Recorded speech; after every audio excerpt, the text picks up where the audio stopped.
The city of Parsons, Kansas has stepped up their nighttime enforcement. The city has seen an increase with reported calls of suspicious persons and activity at night.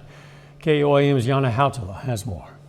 Overnight calls for suspicious activity have increased in Parsons, Kansas. Even while short-staffed, the Parsons PD is proactive, adding more officers on the night shift. It's already turned in some real benefits. Just recently we had a very significant drug arrest of a well-known habitual interstate felon who was armed and had a significant load of narcotics on him in the middle of the night. Chief Robert Spinks says making traffic stops can easily get criminals like this caught. Going to necessarily prevent or arrest every criminal, but if we can make it uncomfortable for criminals to do their business here in our community, well, some of those are going to go away. Chief Spinks and his officers emphasize communication between residents and police to keep the city safe. The people that are out at night doing crimes are usually at home during the day sleeping, or some even have jobs they go to.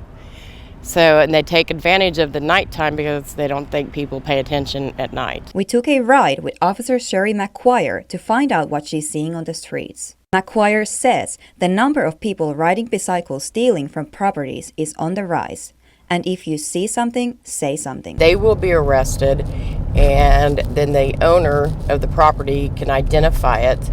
And once they identify it, it can be photographed and then released back to them so it doesn't have to go into evidence. Chief Spinks says there is a high level of poverty and people who have mental issues in Parsons, which can lead to increased criminal activity. People who are poor or economically disadvantaged are necessarily, bad in any way, but, they're in a position that puts them, in contact with, other folks that might be bad.